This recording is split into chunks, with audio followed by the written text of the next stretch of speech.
Welcome to Intentionally Single, Seeking But Not Settling. I'm Lauren Jean, your host, integrative wellness coach, and hypnotist.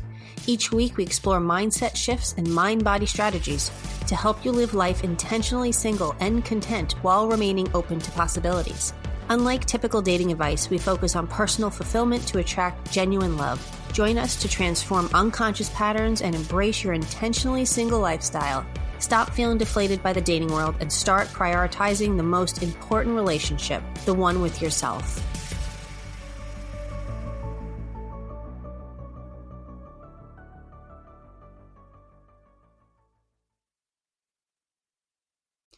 Hello, everyone. Welcome back to the show. It has been a couple of months since I have released something, and I am back and ready to go. And today I'm sharing something I've been hesitant to talk about for months. I used to think dating was about finding love, but the most important relationship I've ever had showed me something I was not prepared for, which is how much I had been seeking validation from dates and men to feel worthy. And the shame that came from this realization was mind-consuming. But it led me to record this episode, which is very dear and sensitive to my heart. When I finally faced the truth about what I was really looking for in dating and how it led me to step away completely, not from love, but from the distraction. This is one of my most vulnerable episodes, and I think going forward, I'm going to share a lot more of these vulnerable moments because I know it's a true connection point. And a lot of times, I know when I listen to other shows and I hear people's stories, I can really relate, and that just makes me more emotionally involved with my own work. And it shows me the things that I really need and want to work on, but maybe I had been avoiding. So this just is not just another episode about dating strategies or relationship advice or even science. This is just me being vulnerable and raw and talking about the relationship that changed everything for me. Really, my most important and cherished relationship, and why it led me to completely stop dating. Now, to understand this story, I need to give you some context. From the time I was almost 18 until my second divorce at 31, I was always attached to someone, always in a relationship. I didn't know how to be alone. After my divorce, my second divorce, it took me a few years to get comfortable with solitude. And then from about ages 34 to 38, I dabbled in dating, but I was doing it for all of the wrong reasons. Validation, filling my time, just feeling good about myself. I was going through the motions of dating, experiencing other people, but I could never be my true self with them. It was like I was performing, not really connecting the way my heart wanted to. And then at age 39, everything changed really unexpectedly. I met a man, a real man. He wasn't perfect, but he was real. And for the first time in my life, I started to understand what true connection really was and what it could feel like on a really deep, emotional, heartfelt level. There was this man, actually there is this man, and through loving him, really, really, truly loving him, I discovered something about myself that actually made me sick to my stomach, not while we were dating, but after I had realized I had been using every single date, every flirtation, every romantic interaction as a way to validate my worth. And when I couldn't have him the way I wanted years later, this shame hit me like a fucking freight train. I want to start at the beginning so you can understand a little bit more. So when we first got together, it was like any normal first meeting. I was extremely nervous. We had known each other for a very long time since we were little, but we never really spoke. We just knew of each other. And he wanted to meet up, and I didn't understand really what he saw in me and why he wanted to meet up. I had no idea that he really wanted to get to know me more. I wasn't expecting fireworks or intensity. I wasn't really expecting anything more than a dinner. I was just curious about him and happy that he wanted to get to know me. But as we started sharing more of ourselves, like the real stuff, the vulnerable stuff, as we continued our dating journey, something really incredible happened. The attraction grew not just physical, but emotional. The more I let him see the real me, which, by the way, was incredibly difficult, painful at times. It took a long ass time for me to open up. And the more I saw him, the more attracted we became to each other. And this happened over a period of years, even after we split. So a little side note, throughout this episode, I'm going to share some what I call mini rules that really hit me as I was writing this episode. Kind of quotes that you can use to help throughout whatever you're going through. And hopefully you can connect them to your life and maybe what you have gone through or what you're going through. So the first one is your relationship patterns are not data, not destiny. You can choose a different path at any age. So 3 months into our relationship, I fell in love with him, like hard, quickly and intensely. I even remember when I told him that I loved him.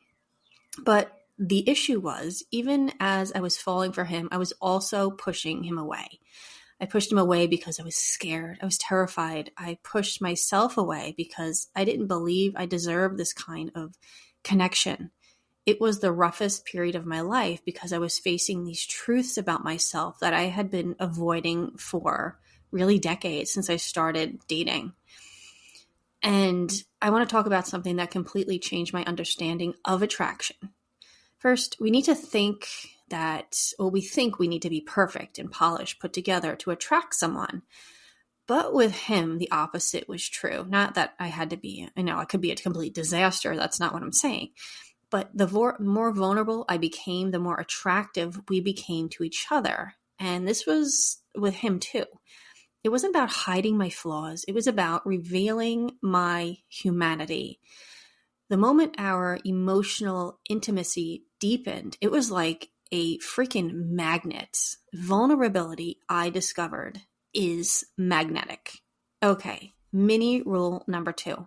Real attraction grows with your authenticity. The more you reveal your true self, the deeper connection becomes.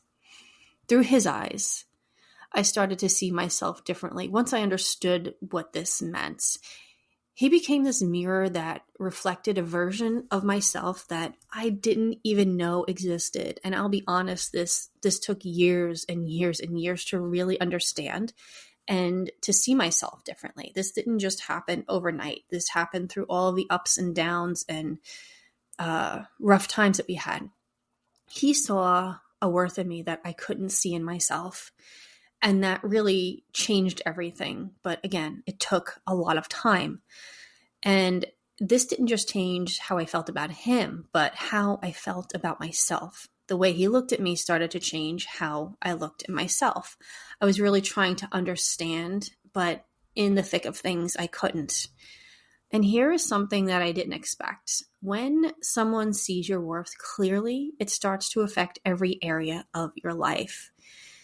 Through his eyes, I found myself making better decisions about money, about being happier in my career, instead of always reaching for something better, feeling more comfortable in my own body, and generally carrying myself with more confidence. It was like his perception of me gave me permission to see myself that way too. And I want to share something else that I learned growing up that probably sabotaged this beautiful connection and possibly all the other ones that maybe had a possibility. From a young age, I was taught that being physically attractive was the key to finding a boyfriend or someone who wanted to connect with. Being physically fit, pretty, looking, and just presenting yourself nicely. That's what would get me love. I spent decades believing that my worth to a partner was mostly physical and also things that I could contribute as far as a job. But through this relationship, I discovered something when you meet the right person, someone who truly sees you, those things are not at the top of their list. Someone who really likes you or loves you is in it for your mind, your ideas, your faults, your dark side. They're there for everything that makes you human. This is how they can also connect with you, by not seeing perfection, but like a work in progress and something that is understandable to them. I realized this truth while I was in the relationship with him, but the painful part is I was still fighting myself heavily, and I was fighting my past. Even though I understood like intellectually that he loved me for who I was, my ego was in constant battle with this new understanding. I wanted so badly to be there for him, especially during his toughest times when he needed the support the most. And I was there a lot of the times, but sometimes I was not. But the pressure that I put on myself was so intense, and my old patterns of trying to be enough kept getting in the way of just being present with him and understanding that he needs me now. My ego really did not do me well here. It was just trying to protect me. And looking back now, I do have regrets about this. I wish I had understood then what I understand now. If I had been able to quiet that ego, to stop that internal fight, and just trust that I was loved for my whole self, I could have stayed and supported him the way I wanted to, the way that I know that I'm capable of now. But I could not get out of my own way. And after we split, I completely shut myself down to anyone and really the world.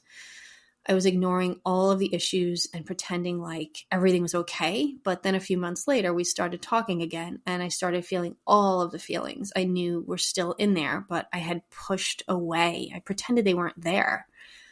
I saw him deal with all of his issues, and I saw him transform into this beautiful human that I knew he really was, like what was underneath all of that hurt and that pain and that anger. And my feelings grew stronger for him. But this is where things changed. He no longer wanted me as a partner, just as a friend. And honestly, I was crushed, but I understood his side. I did not just want to believe it was over. I didn't want to believe it was over. And it did take me a couple of years to really grasp that concept. And looking back now, I really did understand, but my ego was just always on top of me. But here's where the story takes a little bit of a darker turn. I realized that what I had been doing, not just with him, but with every date, every flirtation, every kind of romantic possible interaction, it was like validating myself. I was using these other connections to feel good about myself because I couldn't develop that feeling on my own. Every single good morning text, every kind of compliment, every date was like this hit of a drug that temporarily made me feel worthy. Okay, mini rule number 3. If you are seeking external validation to feel worthy, you are asking someone else to do your internal work. Powerful reflection here. So I'm going to pause here for a second and ask some questions for you to reflect on. You don't need to answer out loud, of course. This is a podcast. You're listening. Just let these simmer as you listen, or you can come back and you can answer these later on. First question is, when was the last time you felt truly validated? Was it from within yourself, or did it come from someone else's attention, approval, or affection?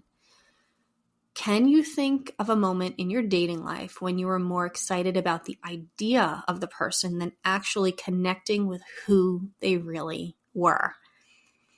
What would it feel like if you woke up tomorrow and didn't need anyone else's approval to feel good about yourself?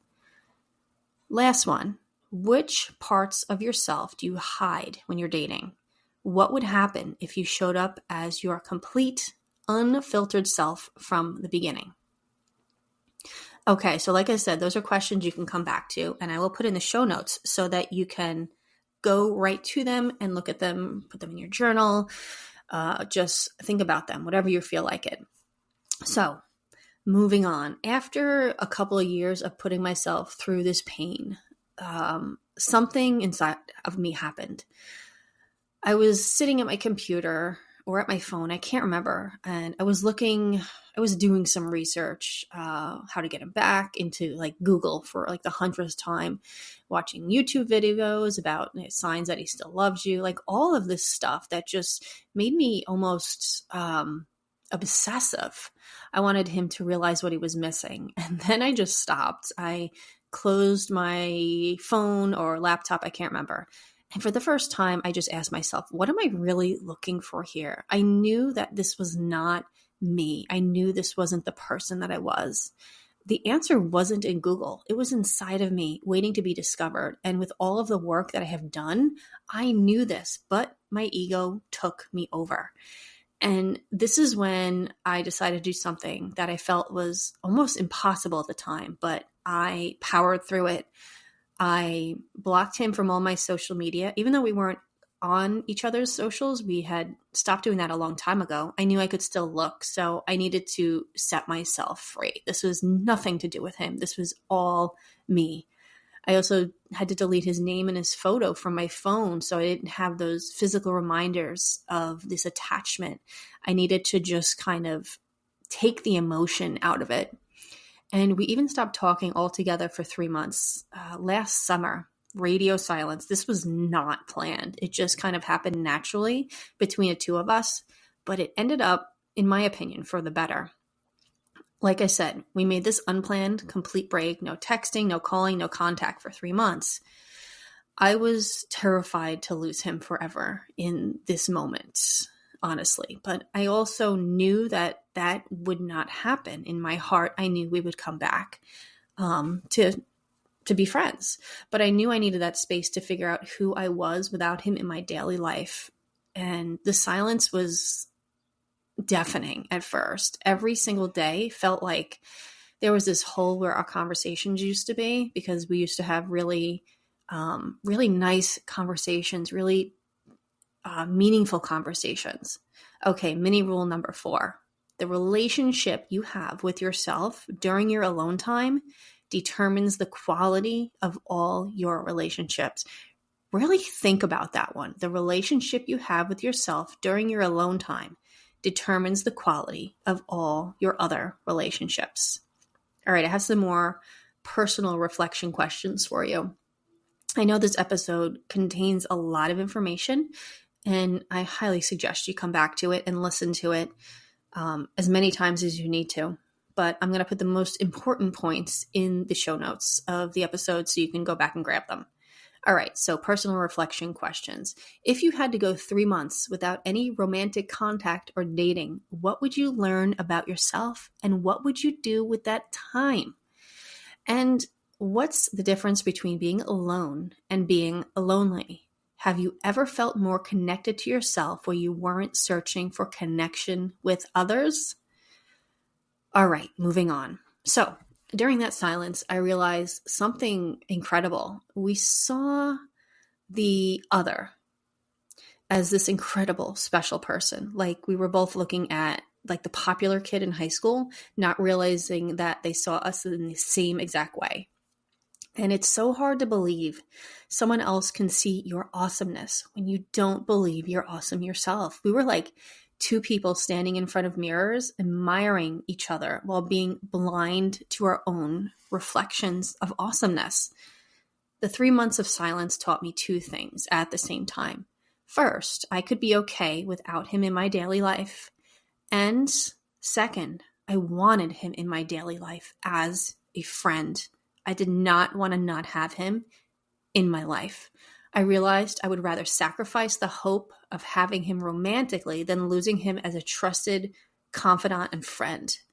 This wasn't settling at all, which I would have thought in the past. This was choosing what mattered most. And this is where everything shifted. I had to completely reframe what love meant to me. Instead of needing him as a partner, I chose to treasure him as a friend. Instead of loving, meaning possession, like I needed to have him, it meant appreciation without expectation. This friendship taught me about what feeling of love really looks like.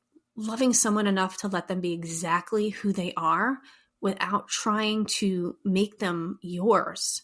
Mini rule number 5.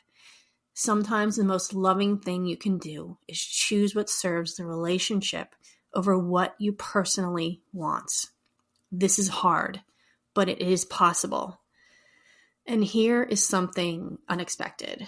This intense emotional connection we had while dating became even stronger after we broke up. As we each began our own healing journeys separately, paradoxically, our bond deepened. I watched him face his challenges head on with a courage I had never seen before.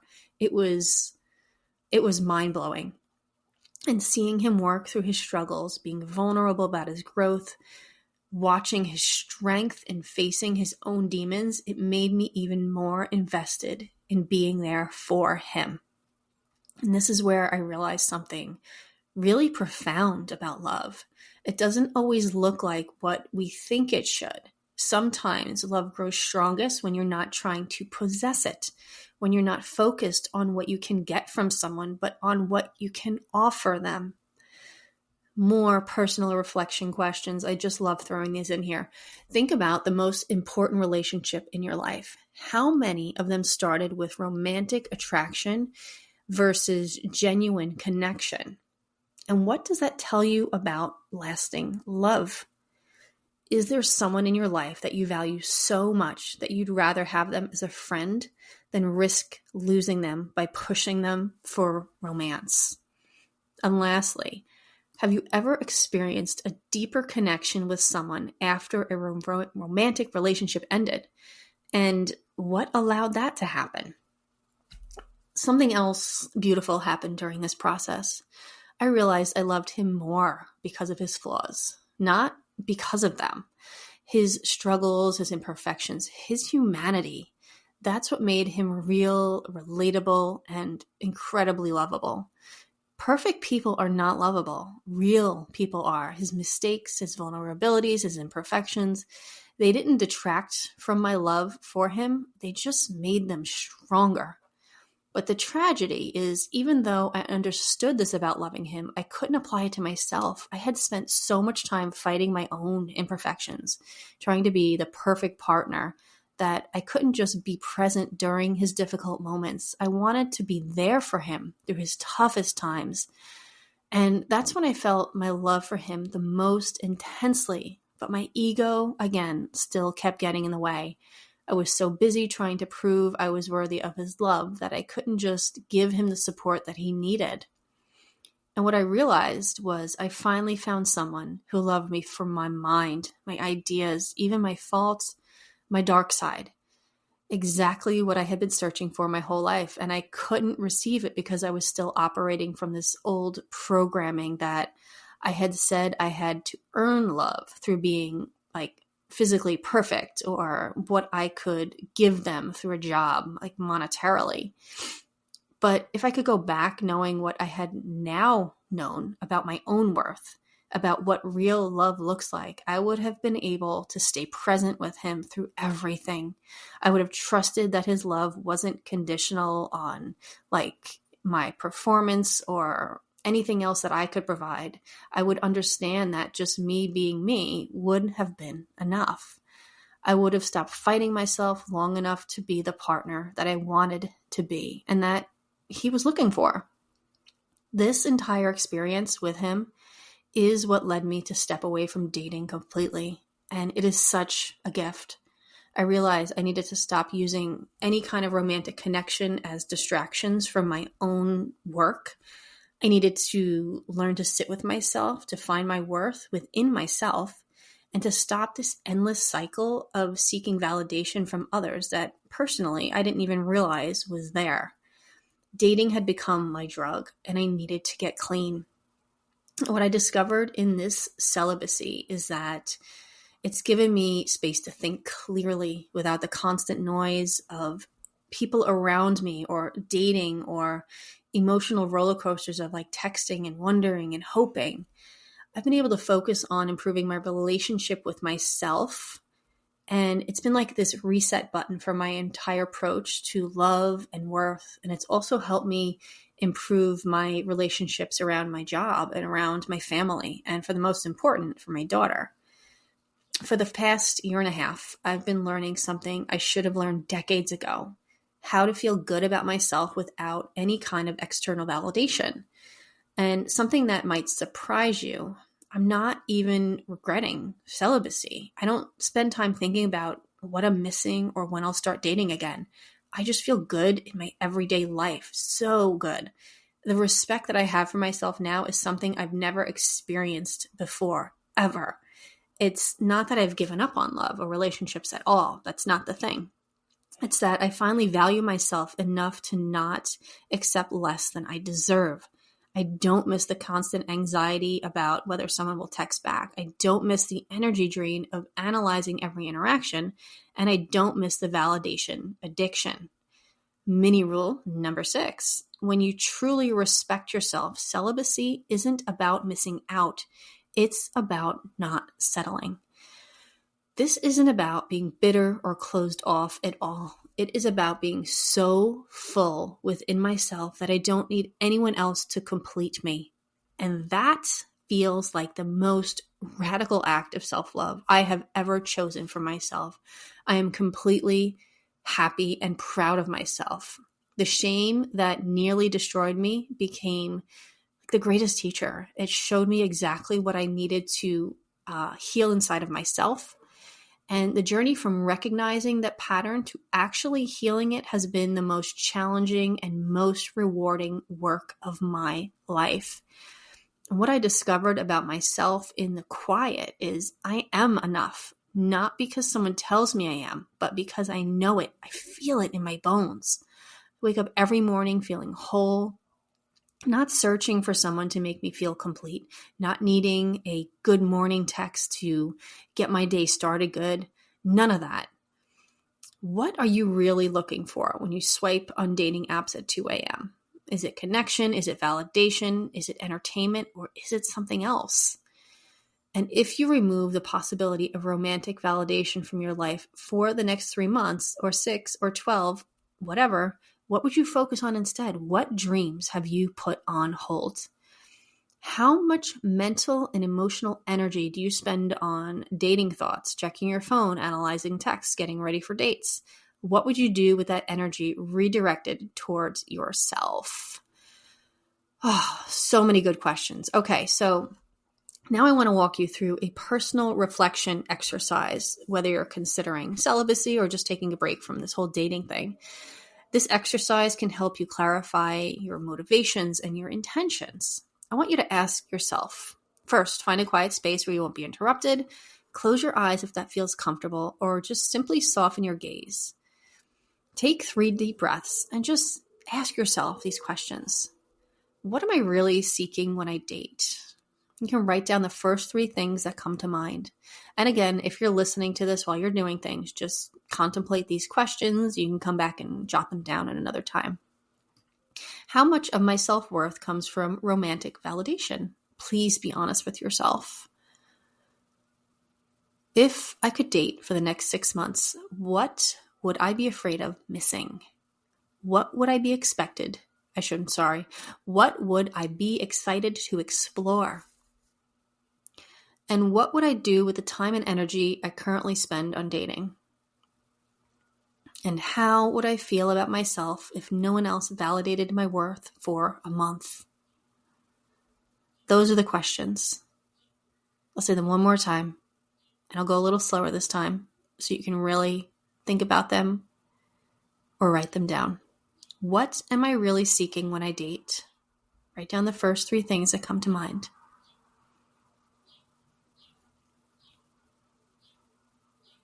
How much of my self-worth comes from romantic validation? Please be honest with yourself. If I could date for the next 6 months, what would I be afraid of missing? What would I be excited to explore?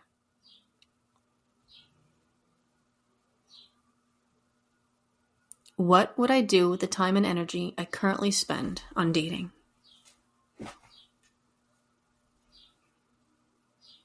And how would I feel about myself if no one else validated my worth for a month? Now imagine this.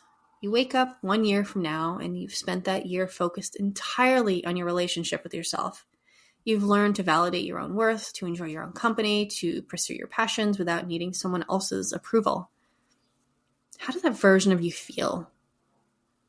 What have they accomplished? What kind of peace do you carry? What would they say to you right now? Take a moment to write down any insights from this practice. There's no right or wrong answer. Just notice what comes up for you.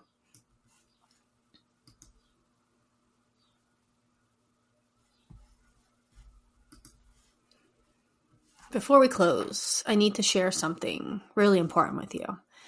That relationship, it taught me the most important lesson of my life. You become attractive not by hiding who you are, but revealing who you are. That shame I felt when I realized I'd been seeking this validation through dating felt like the end of the world. I thought it meant I was broken, I was damaged, I was unworthy of love. But what I learned in the quiet moments that followed, that shame was actually love calling me. It was my soul saying, you're worth so much more than collecting attention from others. You're worth so much more than using others to feel good about yourself. And when I stopped dating, I was not running from love. I was running towards it, towards myself.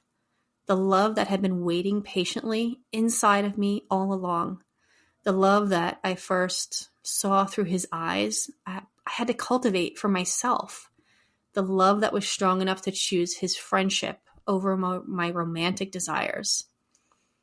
Loving that one man taught me something really important. Real love, the kind worth having, doesn't diminish you. It doesn't make you desperate or grasping for hungry for validation. Real love will illuminate your worth. It doesn't determine it. And sometimes real love means letting go of what you want to keep, what matters most. I still love him, probably always will. But now I love him from a place of wholeness instead of need. I love him as a dear friend and someone I trust with my life. Someone who helped me find my way back to myself. Someone worth more to me as a friend than anyone else could be as a romantic partner. And you know what? That's the most beautiful love story I've ever been a part of. Not because I got the guy, but because I chose love over getting the guy. Because I chose friendship over romance. Because I chose his presence, his deep presence over my attachment. Your worth is not determined by who loves you romantically. Your worth isn't validated by text messages or dates or relationships. Your worth simply is. It exists beyond all of that noise, waiting for you to notice it. Honor it. Choose it the way vulnerability allowed me to choose it through his eyes first, through the silence that followed, and then through my own. Mini rule number 7. Your worth exists independently of anyone else's recognition. Your job is to recognize it yourself. Guys, sometimes the most profound act of self-love is stepping away from the thing we think we need. Because in that space, in that scary, quiet space, we finally have room to hear what our hearts have been trying to tell us all along. You are enough. You always were. You're worth choosing friendship over romance when that's what serves love best. And that's the only validation that you'll ever need. Last couple of personal reflection questions. What would a relationship look like if you entered it from a place of wholeness instead of seeking completion? If you could never date again, what would you do to ensure you lived a full, satisfying life? What is stopping you from doing those things now? And what would it mean to truly love yourself the way you hope someone else would love you? Guys, if this episode hit you in the chest like it did me recording it, I want you to know you're not alone in this. This validation-seeking dance is so unconscious. It's so ingrained that most of us don't even realize we're doing it. And if you're considering celibacy yourself, whether it's celibacy, dating, or sexually, whether for personal growth, healing, or spiritual reasons, know that it's a fair choice. It's not about being frigid or damaged or giving up. It's about choosing to focus on yourself. If you're ready to stop using dating as a distraction and start looking at what you're really seeking, please email me, share your story, the shame, the realization, the decision. Because sometimes the most radical thing we can do is stop looking for love in all of the wrong places and start finding it right where we are. Next week, we're going to talk about what actually happened to me in dating, the good, the bad, when I stopped dating, and the surprisingly beautiful. If this episode made you want to pause your own dating life, make sure that you're subscribed because you won't want to miss out what's coming next. And if you know someone else who's caught in this validation-seeking cycle, please share this episode with them. Next week, the first 6 months of not dating, what happened when I stopped searching for external validation. I'm going to share these unexpected challenges, the surprising discoveries, and why choosing celibacy might be the most loving thing you can ever do for yourself. Until then, please remember, beautiful soul, love is not something you chase, it's something that you are. Keep choosing yourself. Even when, especially when, it feels like the scariest thing in the world, always keep your heart open to possibilities. Till next time, I love you. Bye.